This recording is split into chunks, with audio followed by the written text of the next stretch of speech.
Hello, folks. Welcome back to I was away to call it the RLS podcast. It's the 9 to 5 Athlete podcast. I'm trying to get used to that change of name.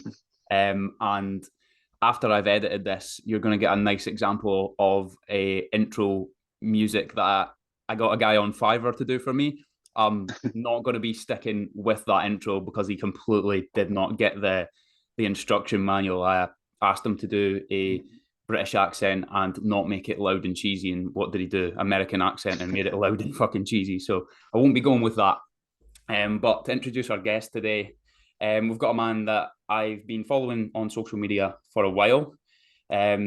He is involved in a completely different sport from me, and I know almost next to nothing about it. So we're going to be going down that angle quite a bit. And it's episode 94, and we're here with Darragh McGurn. How are you doing, mate?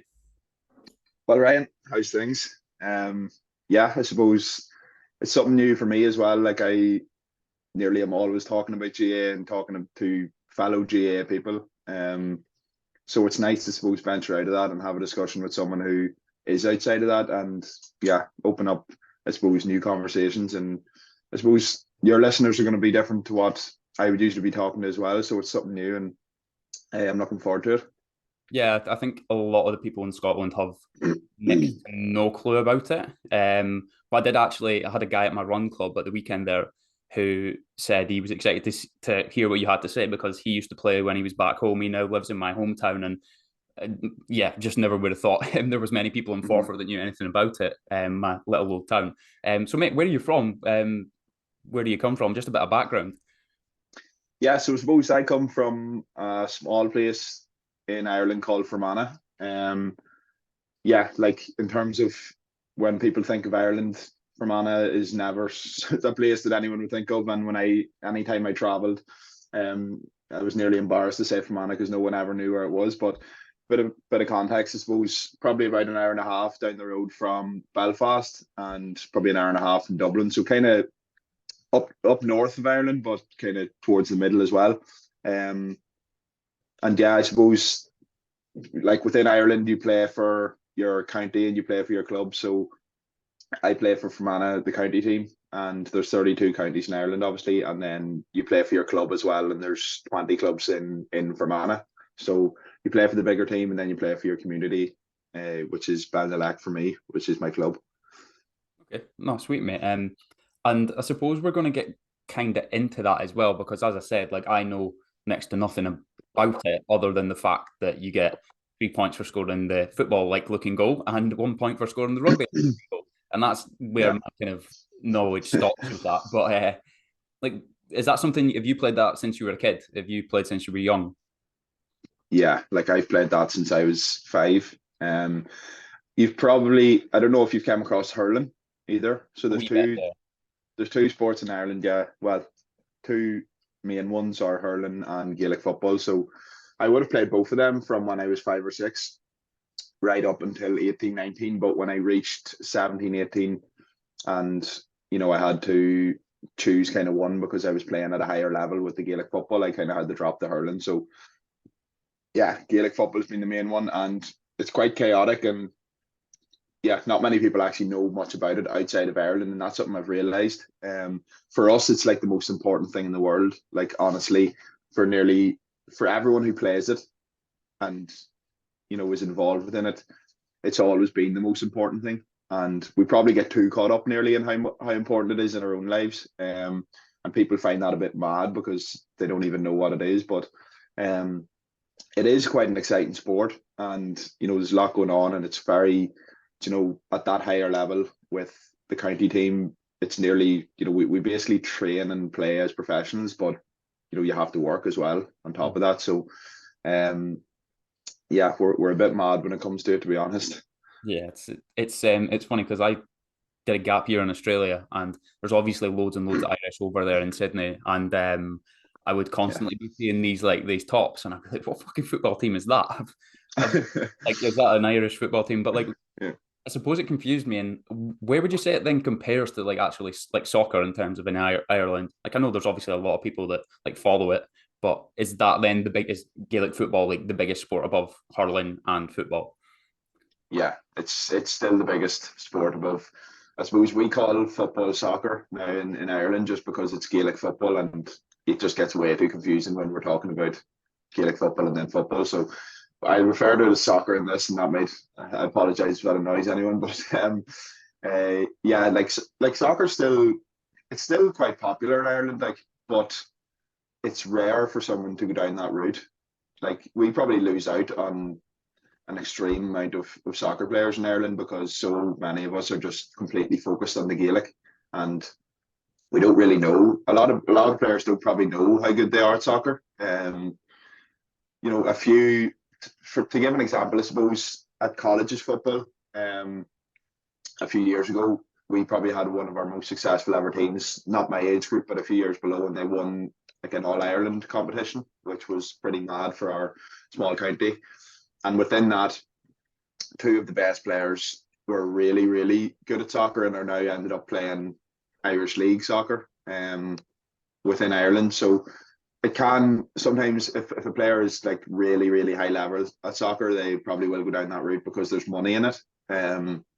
But for the majority, they'll go down and they'll be fully focused in Gaelic football, and that'll be the be all end all, I suppose. But it's very difficult for an Irish player to make it across the water.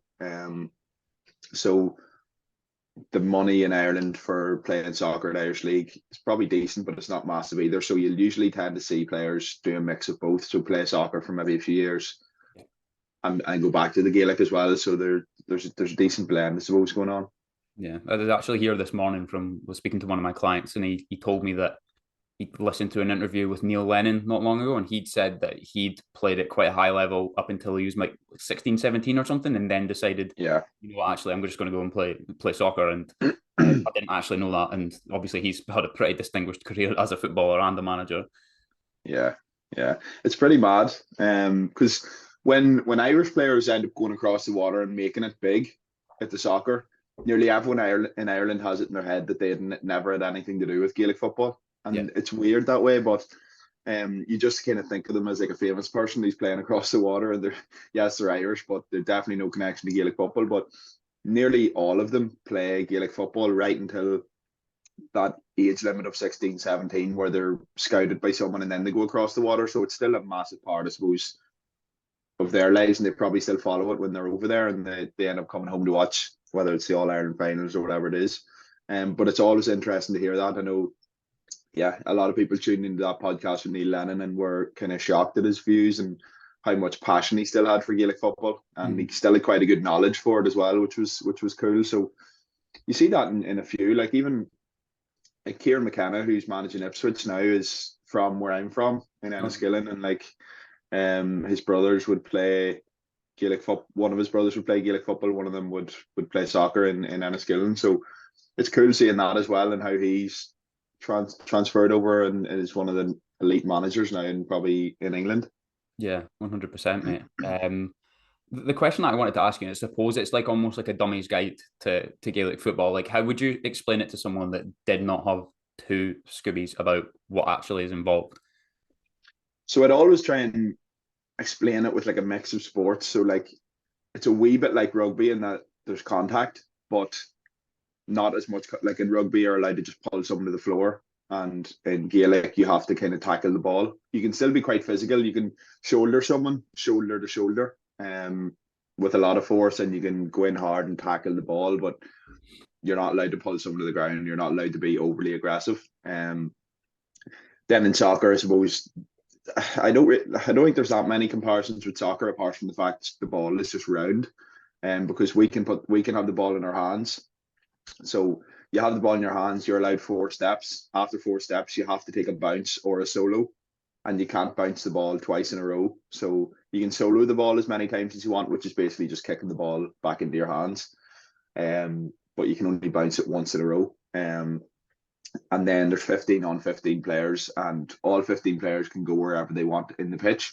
But we tend to have a structure. So there's 6 defenders, 2 midfielders, and 6 forwards. Mm-hmm. And the way the game has gone now, a lot of teams will drop nearly all their players back to just try and defend, and then they'll try and break and attack with nearly all their players. So it's become a bit different to what it was like probably 20, 30 years ago, where the forwards used to stay up in the forward part of the pitch and the defenders used to stay, and it used to be a lot more open.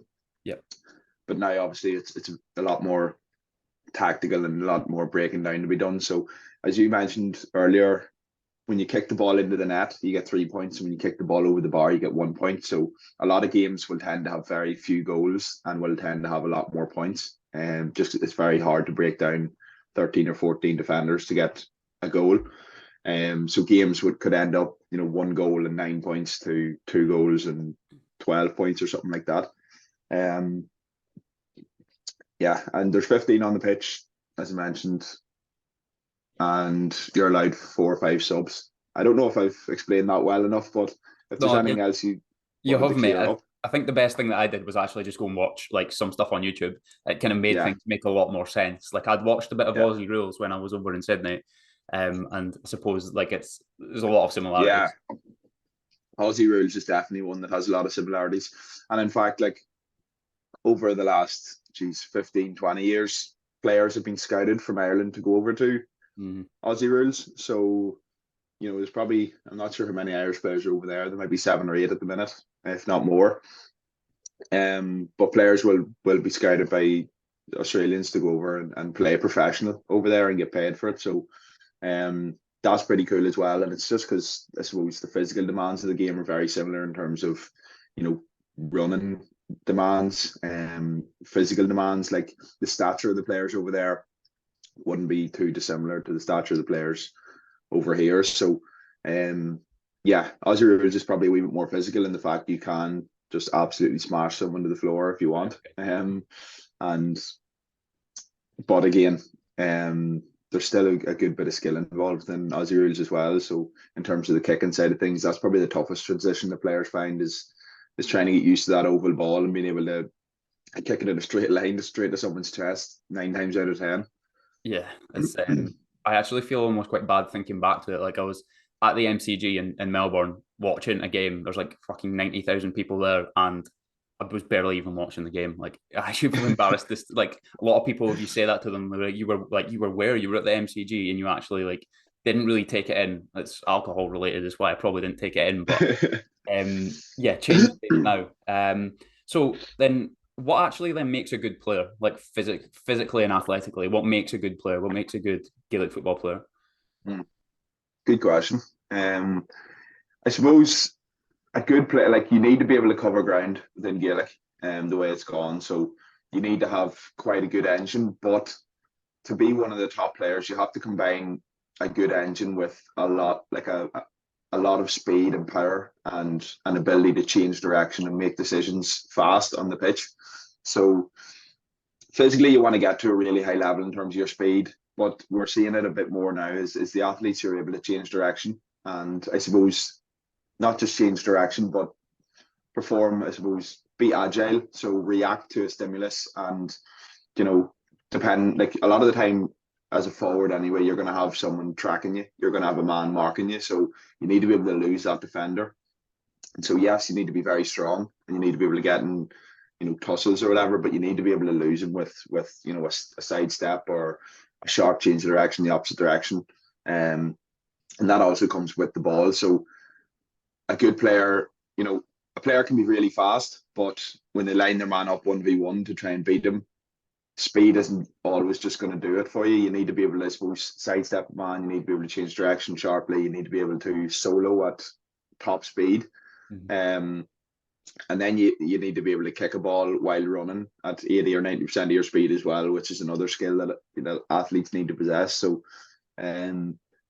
nearly every attribute is going to be, I suppose, in demand as a Gaelic footballer. Like you want to be very conditioned because you don't want to blow up within a game. You want to be very fast. You want to be able to change direction. You want to be powerful. You want to be strong. So that's why it can be so difficult, I suppose, as a GAA player who mightn't have many of them, and you're trying to think about, right, I need to be faster. Oh, I need to be stronger as well. I need to be bigger. I need to have more muscle mass in my frame. I need to be leaner. All those things, all those attributes are, I suppose, important for a Gaelic footballer. But again, in certain parts of the pitch, it might change. So as a midfielder, you want to be big, like you want to be able to, because there's going to be kickouts in games where the ball is going up and you want to compete with your man. So you want to have physical size around the middle and an engine are probably the two most important. If you're playing in the forward line and you're in the inside line, you want to be quite fast and agile, and you want to be able to, I suppose, lose your man, as I spoke about earlier. So the change of direction and agility side of things is going to be a bit more important for an either an inside forward or an inside defender, both of those. And then if you're in that half forward like zone or half back, you need to have a big engine because you are going to be up and down that pitch all day long. So actual physical stature mightn't be as important, but the engine side of things is really important. What sort of distance are these guys covering in a game then, like on average? So we have 35-minute halves. So within a full game, you'd be talking at least 10K. So Okay. between 10 and 13K probably for some players. Like we have players there covering nearly 13K in a 70-minute game, which is pretty insane to be honest. But it's nearly all go. And then if you're on the inside line, some players could be between 9 and 11K. Okay. Yeah. So not sure how that compares to soccer. I suppose it's pretty similar, is it? It's the only way I go off of, I've obviously done a bit of study into this when I was at university, and distances covered by like recreational, like junior level and up to professional level. And you're probably talking like anywhere from like around about those same distances. If you're like, if I always think of the example of you watch the old Champions League that used to be on like the terrestrial channels, and they'd always show you the distance covered by the players. I think they probably still do it on Sky Sports. But you'd see players coming off at like 70 minutes having covered like 12 to 13 kilometers, which is mad when you think of it. If you just went out and ran 12 to 13 kilometers, I mean, you're going to take at least, I don't know, anywhere from like 45 to an hour or something if you're a decent runner. But to run that at the different speeds that you would on a team sports game is quite considerable. And I think that's kind of then the next thing that I'm wanting to draw from this is like the comparisons between the team sports. So if we're talking about soccer, we're talking about rugby, we're talking about Gaelic football alongside various other sports. And I know there's obviously nuances to each of these sports, and there's going to be different demands for your guys versus footballers just because of the technical aspect of the game. But what do you believe there are, like, if you could pick three things that players are perhaps not doing but should be doing to improve their athletic performance as a team sports player, or if you want to kind of pigeonhole it into Gaelic football, what are three things that they should be doing but aren't doing? Sorry, like when they come to you for coaching. Yeah, I suppose one thing you've probably heard me talk about a lot recently is the zone 2 aerobic training.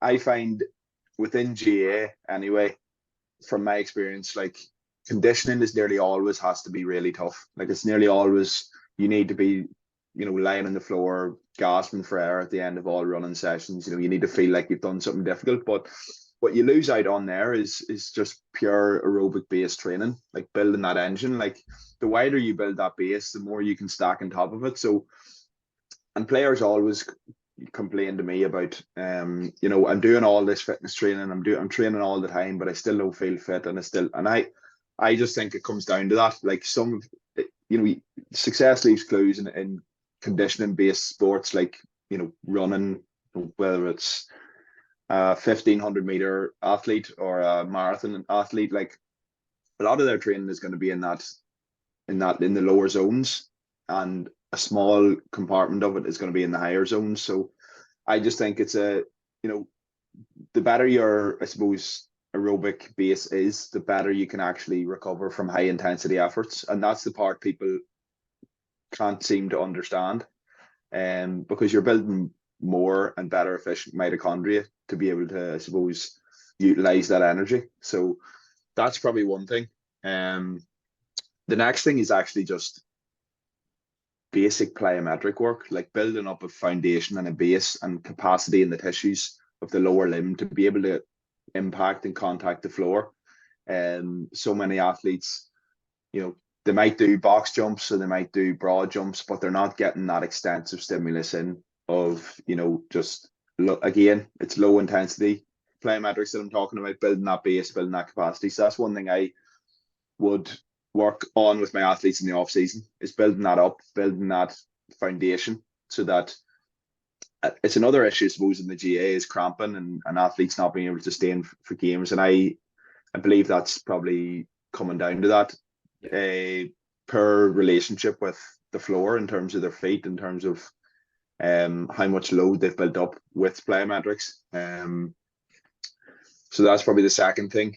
The third thing then is, like, a lot of speed has been a big thing for, I suppose, a big thing within S&C now over the last few years. Like, it's been quite important, but I still don't think we're doing it right. Like, a lot of athletes would just think, right, I'm just going to go out and sprint once or twice a week, which of course is better than not sprinting, but it's a bit more nuanced than that if we want to try and improve that area or that side of things. So how you actually structure your week, like, where are you putting it in your week? Are you, a lot of athletes who come to me and they said, yeah, I'm doing speed, but you know, it's in me warm-ups with my team manager, and I'm saying, well, what are you doing? And just doing, oh, well, we're doing 2 sprints before we go into the game, and there's no rest period between the sprints. There's no actual intent. There's no focus on, I suppose, what we're doing before we sprint in terms of the preparation side of things. All of those things are so important if you actually want to get faster.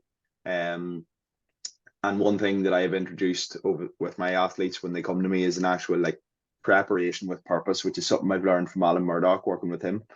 And that's just, feeling the postures and positions, and actually what are you looking for when you're trying to run fast and run efficiently is probably even more so important. Like, how is your foot interacting with the floor? What are your hips doing? Is your pelvis stable? Are your glutes doing a good job? Are you possessing good hip extension? A lot of athletes complain about a sore, stiff lower back, but they just have absolutely no hip extension, and they've got no range at the pelvis. It's not moving.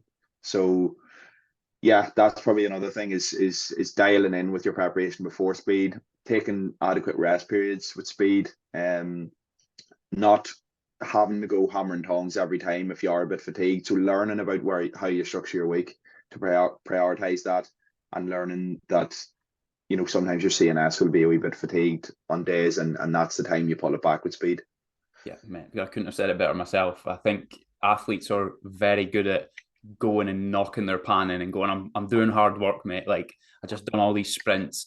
I just, like, repeat, basically what they think speed training is their repeated sprints. It's just like, right, Yeah. sprinting. It's like a dog chasing a ball. You've got it on the lead, and it's like, let me go again. Let me go again. I just want to absolutely knock my pan in, but, like, that's not speed training. That's repeated sprint. That's repeated sprinting. That's conditioning. Yeah. And it's like I said, it's like people have the best intentions. They want to work hard for the most part, but if they can get, like, a system in place, like the one you're talking about there, they can just get so much more out of their athletic development. And, like, I remember I was actually just reading a book the other day. It was an audio book, and it was a bit about Matt Fraser in it, and he was like, a lot of my training is boring as shit. Like, I hate it. Like, I'm sat on the rowing machine for like an hour and a half. That's the thing. Going to shit. But he's like, this is the stuff that pays the money, man. Mm-hmm. It's the stuff people don't want to do. And that brings me back to another, I suppose, a fourth thing is how does your body actually move? And a lot of athletes will come to me with, like, niggles or injuries or something they just can't seem to shake. And a lot of the time I'm going to them and giving them a lot of boring stuff. And I don't know if you came across David Gray, who is one of the best, I suppose, movement coaches and rehabilitation coaches in Ireland and probably in the world at the minute. And a lot of his stuff is really boring. Like, it's not fun to do. You're simply getting your joints and your bones moving, so that when you do return to the field, you've a bit more, your body's a bit freer and you're able to move more efficiently on the pitch. But a lot of them will come back to me and say, no, that's too boring, man. I can't do it. I can't sit down. I'm like, well, it's a lot more boring being sitting the sidelines injured and not being able to move well, or feeling stiff and sore all the time, or not being able to handle load. So, sometimes you have to just deal with the boring shit and, think about future you, I suppose. That's it, mate. It's the guy I actually had on the episode before you is a mentor of mine, and he talks a lot about like skill acquisition within the gym and, like, movement preparation, kind of what you were just talking about there. whereby Yeah. like the first 6 to 12 weeks of your training, if you're just starting again, or maybe it's the first time you set foot in the gym, there's going to be a lot of acquiring skill so that you can move well, getting your body to generally move well, and that stuff's not fun. Like it's No. labored, it's slow, it's boring, it doesn't look sexy on Instagram, and you're just going to need to take your time with it. But then, as you say, it gives this massive foundation to build upon, which there's just an endless amount that you can build upon, especially when you do see training as a skill, because like you're always learning something else. Like you'll be learning things every single week, working with Yeah. these mentors and different guys. Like we never know it all. Yeah, 100%. And it's mad because it's like if you think about what everyone else is doing, everyone is doing the strength work, everyone is doing the small bits of speed work, everyone is trying to do the things that everyone has always been doing to get better. But you need to start looking at the things people aren't doing, and why are people picking up injuries? What are the top athletes doing? Success leaves clues, and they're all doing this sort of work. So if you want to get to that higher level, you have to do both. Like you have to do the boring stuff, you have to do the stuff that's fun. And as you say, it's usually at the start that you really build that and you improve that. For me now, a lot of that stuff I don't find boring. It's just a habit. It's just what it like. You end up figuring out the stuff that doesn't work for you, and you end up figuring out the stuff that does, and then that just becomes a foundation and a part of your session from there on. Like I go into the gym now and it's nearly just automatic that the first 10 minutes of my session is getting my hips moving, it's getting my feet moving, it's getting some breath work done to open up or get some expansion in the back of the rib cage and close the front ribs, and yeah, just generally get everything moving through range, which just frees me up and has me feeling a lot better for the session. And if I skip that work, I end up not enjoying the session as much because I'm feeling like shit. So, yeah, it's the mundane stuff, I suppose, that people don't want to do, and then that's where the money is. I think anyway for a lot of athletes because a lot of athletes do feel stiff and they do feel sore, and the body doesn't generally feel great when the load starts to go up, in pre-season especially, and then between heavy games week on week. Yeah, mate, it's so true. And I think it's funny as well. Like I walk into my local gym just now, and like you'll go in and see some guys doing like marches and pogos and things like that, and like you see people kind of going like, what are they doing? Like, why are they jumping about like that? Especially when it's like a council gym or a recreational gym where it's just like most people are just in there to jump on the spin bike, and then they see some of these guys doing all these different movements. It can also create this little bit of a barrier because people will think, oh my god, people are looking at me doing this stuff, but like it's becoming so much more common and more people are doing it. And like if you can get over yourself and just do a few pogos or just do a few like hops, Yeah. like, you're going to be fine. Yeah, you should relish that nearly. Like I actually enjoy going into a gym and doing stuff that people are probably looking at me. I remember in Bali, I was going around the gym and it was not like it was it was kind of like a bodybuilding set. Like a lot of people were just doing their own general stuff, but there was me jumping about between weight machines and walking in my tippy toes or down doing calf walks. I remember someone just came up to me, he's like, mate, what are you actually doing there? Like it looks like you're doing absolutely nothing beneficial, but you're in unbelievable shape and you look really athletic. So you must be doing something useful. And then I was just having to explain, the concept behind why you're doing things. So you should relish going into a gym and doing athletic stuff and not being the norm, I suppose, within a gym setting. And getting out of your comfort zone, because a lot of that stuff you kind of are getting out of your comfort zone because it is so different. But I suppose that's the stuff you need to be doing to grow as well. Absolutely, mate. How was your trip to Bali? Why did that come about? Was it just like a temporary thing? Was you away for a month or something? Yeah, I went for.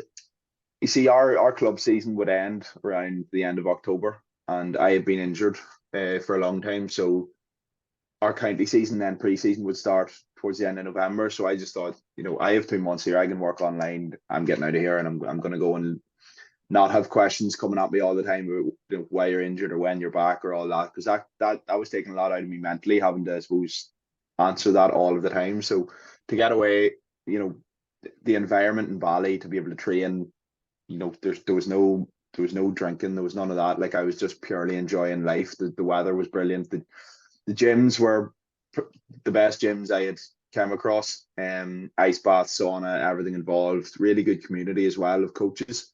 So I was connecting with people nearly all the time as well in that aspect and learning. So I actually initially had went out to just go for 2 or 3 weeks. 3 weeks, I think I had said, and then I ended up extending it, and I was out for 5 or 6 weeks. So I just enjoyed it that much, and I think it's something that I'm probably going to keep. I'm going to try and get out there once a year around that time every year, and between the seasons of club and county football. And yeah, as I mentioned, like there's so many people out there doing similar things. So many people out there actually running their own businesses, not fitness businesses, but any sort of businesses. And there's there's actually places that everyone goes and works together, I suppose, in their own laptop or whatever. So that was also pretty cool. Like you could have been getting up at 6 or 7 in the morning, go down in the ice bath sauna, and then going to work from 7:30, 8. With 50 to 100 other people around you, and the food as well. Like that's another thing. The food was just next level. Like anything you could actually like think of in terms of a cuisine was there. Some of the healthiest food cafes I've ever seen. The prices were a lot lower for food, so nearly everything was in check. And the fact that it was off season and there's no football going on at home meant that you've no fear of missing out on anything at home. So it was a no brainer. Yeah, absolutely. Was that something you'd think about? To be fair, I've done a bit of that, and we've got a baby on the way in 5 months, so probably not anytime soon. But it's definitely why I got into this job in the first place. Like initially, when I'd come back from Australia, I was like, right, must get some sort of job that allows me the flexibility. And obviously, I was passionate about fitness and stuff like that. It wasn't just because of that, but I wanted a job that allowed me to travel and allowed me to have the freedom to be able to go on holiday when I wanted to go on holiday. Like I was never going to have a boss again. I didn't want that. Yeah. So obviously over the past few years, I have been able to kind of go places for like extended periods of time and take holidays. You take your laptop, you can work from anywhere. And it is one of the massive perks of doing what we do. You're not tied down to one place. You can travel and see the world. And I would imagine that like, even just from seeing your social media, like that's something that's important to you as well. Like being able to like fucking explore and do stuff. Yeah, 100%. And that exact same viewpoint in terms of like the thought of having a boss or the thought of being set to exact times we are working and having to get up every day and just being like set to one thing and not having that freedom just was something that I just wasn't prepared to do. And that's the benefit. But of course it comes with a lot of drawbacks as well, that you nearly end up always working and your mind's nearly always going. But it's 100% a really good trade-off to have when you are able to go away and enjoy and see other parts of the world as well. That freedom is invaluable. So it's something that I kind of want to explore a bit more. I've been in Vietnam. Well, that's probably that was during the summer actually as well when I was injured. So I got quite a bit done in the last 6 months. But yeah, I'd be looking to explore probably more of Europe and back out to Bali and Australia and maybe see parts of that. So, well, like in terms of Australia as well, how did you enjoy it? What part of Australia were you in again? Yeah, so I was based in Sydney. This was probably this is like 4 years ago now. I actually went out initially to be I'd never taught swimming in my life, but I went out to be a swimming coach. That was the opportunity. So I was just like, well, I can swim, but not great. So let me just go and try. So I was based in Sydney, and then essentially just like did like 3 weeks of work there. The wages are pretty good. Take a couple of weeks off, go and see somewhere, like go to New Zealand, go up north, go down south to Melbourne, and the amount we were able to see in a year staying out there was ridiculous. And like it's just a different world, just a different lifestyle to anything that you can pick up in the UK. Yeah, I think from what I've heard, it's probably similar enough to Bali, but just the cost of living and the price of everything is way higher. Yeah. So that's why when I think about like when I get the opportunity to travel and go away, it's nearly makes way more sense for me to just go to Bali and then maybe venture over to Australia and maybe do a couple of weeks here and there. But it's definitely something I'd love to explore in the future is going to maybe Sydney and Perth and all those places because it just looks so cool. Yeah. And New Zealand as well seems to be pretty cool as well. Yeah, mate, that was amazing. We did like a 10-day trip. Camper van started at the bottom and then just ended up at the top. And it was the things you see, mate. It's almost like like if you're driving through the hills of Ireland, or you're driving through the hills of Scotland, obviously pretty scenic and pretty nice, but you just like times that by 10 in terms of the scale and the height of and it's like I'm not really a Lord of the Rings fan as such, but like you're literally going through like some of the battlegrounds of Lord of the Rings, like actually being able to notice, like I remember that from the film, but that was just like that was pretty surreal. So definitely recommend Australia and New Zealand. But something I want to ask you about as well, mate, is it's quite a trend on Instagram and TikTok and that just now, and a lot of people. I've actually had a few questions about it. It's like, should I be doing this? And I'm like, well, let me let Darragh answer this for you, because you've done it. I've not done it. The 72-hour fast. Why did you do it? And two, how did it feel? Benefits, side effects?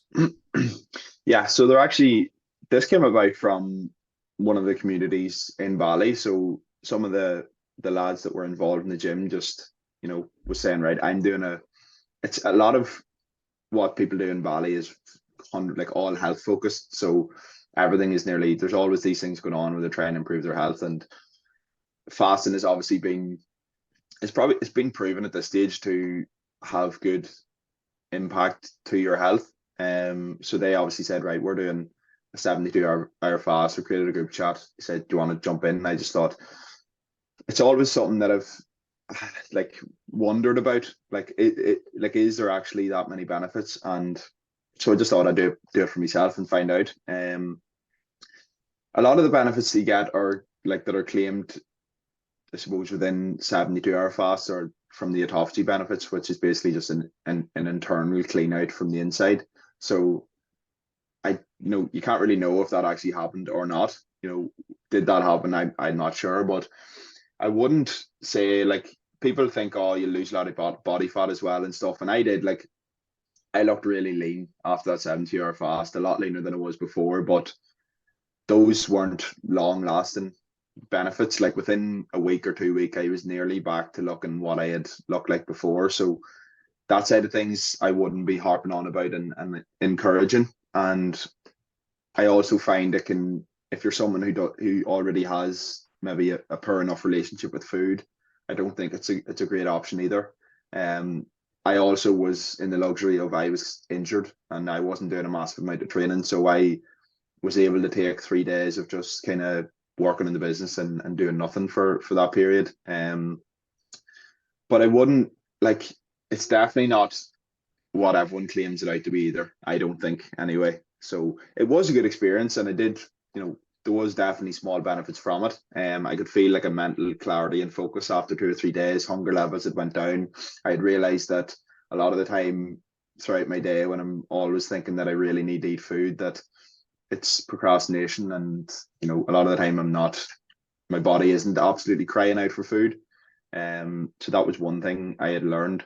But I'd also, I suppose, learned that the body's very strong, and within a couple of days of fasting for 3 days, that my strength and stuff was back to normal.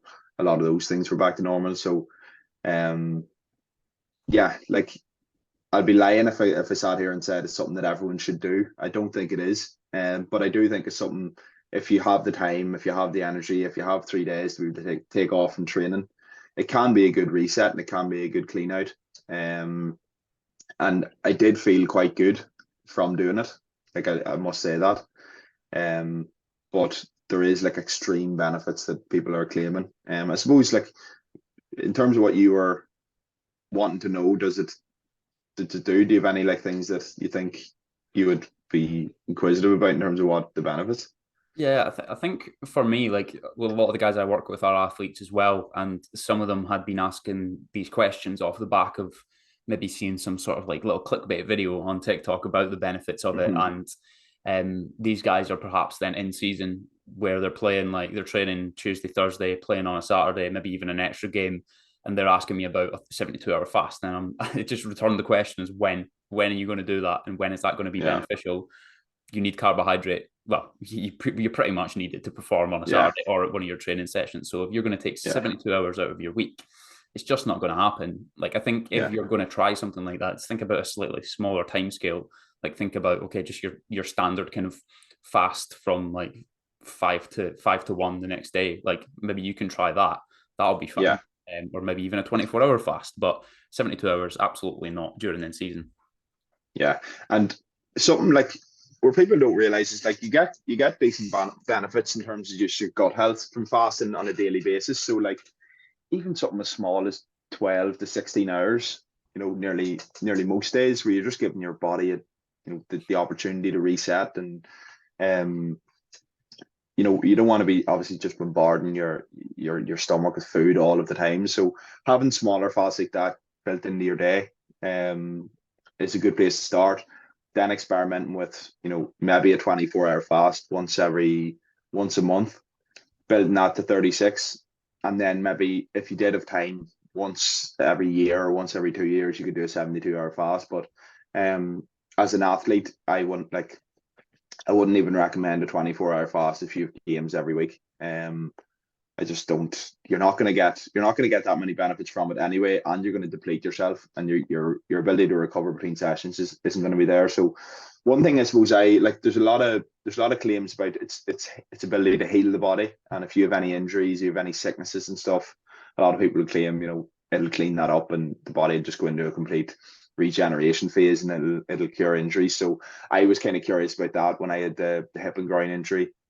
Would my body actually just go into a complete environment for healing, and it would cure me? But that wasn't the case. But other people, I suppose, have claimed maybe for minor injuries that it actually has done that for them. So again, anyone can make that decision for themselves whether they want to do it. There's no guarantees as to those benefits are going to be there. But again, you can't know that for a fact unless you try it, I suppose. So I suppose the one thing I could take from it is I wouldn't even call it necessarily fasting. I would just say I have my breakfast later than I used to. Like I used to eat first thing in the morning before I got cracking with my day, and I thought this is just what I've always done, so I'm going to keep continuing to do it. My digestion, acid reflux, was always a bit of a problem for me, and I think I must have just listened to something on a podcast one day, and I was like, why don't I just get up, get cracking on with my day, do my training, and then wait till I have that breakfast till about 10, half 10, 11 o'clock. And lo and behold, the gut problem and the acid reflux is pretty much gone altogether now. And I think if anyone else is struggling with that would be one place I would definitely start. Yeah, that's one habit that I've definitely brought in as well over the last couple of years. Is just first few hours of the day, I'll just get myself going first. I won't have any caffeine in the first 90 minutes either. I'll just get up, shower, cold shower, bit of journaling, get outside for a walk, get some sunlight in your eyes, and you just feel so much better, with energy levels. And then you can enjoy your first meal maybe an hour or two after you get up. But as you say, it really is that it's the improvement in your digestion, and your gut health in general that makes, I suppose, everything so much better in terms of how everything's working within your body, in terms of how your body's digesting that first meal then when you do have it. But yeah, again, none of this is anything that anyone has to do, and I suppose different people will react differently to different approaches. That's it, mate. Yeah, 100%. So next question I had for you is almost from a slightly kind of selfish point of view, more from me than maybe the listener, some of the listeners possibly, but where did the whole kind of Instagram business start, and how have you now gotten yourself to a place where you have got 40,000 followers, maybe more than that now? How's that been built up? Yeah, so I suppose it started I studied aerospace engineering in university, and I always had a passion for just my own strength and conditioning and GAA and improving myself, improving my performance, whether it was through nutrition, whether it's through gym, speed, all of those things. And throughout university, I just had an inkling I wasn't enjoying it. I'd already figured out that I didn't want to go down the route of one, a 9 to 5, but two, engineering. So it was in final year. It was actually COVID was a blessing for me because that gave me the opportunity. I had loads of time. And I remember just saying to a few of my friends, I'm thinking of just starting up an Instagram page here and just showing people what I'm doing, because I had already started throwing up meals and stuff on my personal page and it was getting a good response. So that kickstarted, I just started putting up my gym sessions. Simple as that. And the response was actually really good. Putting up food, putting up, my opinions and different things. And that kind of escalated. And I did that for about 6 months. And then I had final year to do in uni. So this was throughout final year. Athletes started kind of coming to me and just saying, listen, I'd like if you were able to coach me online. Like, I'm liking what you're doing. So I just thought, this is a pretty good opportunity. I might as well just do it on the side when I'm finishing my degree. So by the end of uni, then I ended up, I was coaching people in person in the gym as well. Then I got my personal training qualifications online throughout COVID. Was doing that online, doing it in person, was taking sessions. And then I ended up just building up more and more people online. And by the time I'd finished the degree, I could already see that it had the potential for coming into a business. So then I suppose I thought, I need to start hammering social media. So I'd seen Sean Casey, he had just started the social circle around there. And so I got in really early with that, like early doors, and just started learning and posting, I suppose, utilizing the principles that he had spoke about to how to grow online. So I started hammering that, and then a few videos went viral, a few things took off, and then it just started being really consistent, and the page just grew and grew and grew, and then grew up to full capacity in terms of one-to-one online coaching. And that was it. I never even looked back. I never even thought about going into a job in engineering. I never even applied for one, I don't think. So yeah, I suppose that's where it escalated from, and now we're here, and now it's about, as I spoke about with you, trying to push it on now to another level. Yeah, mate, would you recommend the social circle? I actually was putting the feelers out for that the other day. 100%. It was, social media has changed a lot now, and it's got a lot more difficult to push things online. So at that stage, it was the best thing I had ever done. Like the nuggets of gold in there were huge, but I still think there'd be massive value in it for all I suppose coaches on social media. It's just like little tips and tricks in your videos and constant support. And Sean's actually rolling out now an updated version to go with, I suppose, how social media has went now, in terms of it's a bit more difficult to grow on Instagram and TikTok and all those things. So yeah, that's coming out now in February. So it could be a good time to get into it. But I know, yeah, like probably prices have went up since I got in. I was very lucky and I got in early doors. So I've been a part of it since, but massive value. Yeah, no, that's class, mate. I think the main message there is just generally consistency with your posting, like posting good content, good stuff. And I think for you as well, like you're speaking to a very like specific person, which is amazing. But also, like I think I'd just come across you generally from like my own athletic performance standpoint, not because I'm like, oh, here's a good coach that I can learn some stuff from initially. It's obviously what I'm doing Yeah, at this point. But initially I was like, here's some stuff that I can actually go and apply myself with my yeah. training, because a lot of it applies to football. So I think you'll probably have a lot of people that are not just like Gaelic footballers following you. Probably have footballers, rugby players, Yeah. thinking, how can I apply this plyometric stuff, this speed work within my own training? So yeah, mate, you're absolutely smashing it. And yeah, mate, perhaps a member of the high performance coach soon as well. Yeah, yeah. Actually looking forward to that. Yeah, for me, I suppose it always was just about putting out stuff that I think I would benefit from, and therefore other athletes would benefit from. Um, which is good in the fact that I do have a lot of people from rugby backgrounds, football, AFL, people in America, just because realistically we're always, as athletes, you're just trying to improve your athletic, I suppose, performance on the pitch, and whether you're playing soccer, Gaelic, hurling, AFL, rugby, physically you just want to be in a better place. And that's probably a lot of the stuff that I try and put out, is just improving that side of things, and then dialing in with things like nutrition. So yeah, I'm buzzing actually to push on now in terms of the business side of things. I've kind of ignored, I suppose, that side of things, which is also a massive part of it. And you probably, you've put those, I suppose, measures into place, as you mentioned to me before, over the last couple of years, and you've had massive benefit from it. So you seem to be smashing it as well over the last year or two. Yeah, mate, no, it's been good, to be fair. I literally can't complain about one bit. Like I think when you get into something like this where you enjoy your job, you wake up every morning and you're like, right, okay, I'm actually just going to go and help some athletes like get stronger, fitter, faster today. Like I think if you go back, I probably went back to when I was 15. I could write down a job on a bit of paper. What would you love to be when you're older?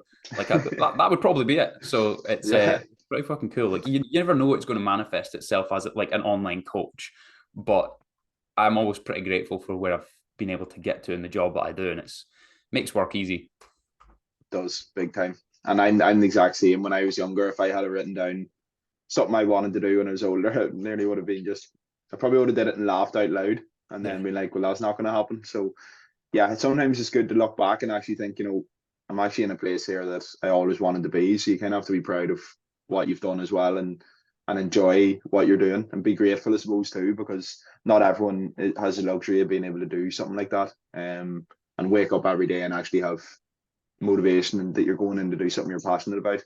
So it's brilliant. Yeah, hopefully it keeps going the way it's going over the next couple of years.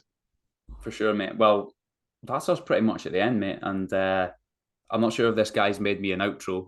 If he has, I'll stick it on. It's probably as cheesy as the intro.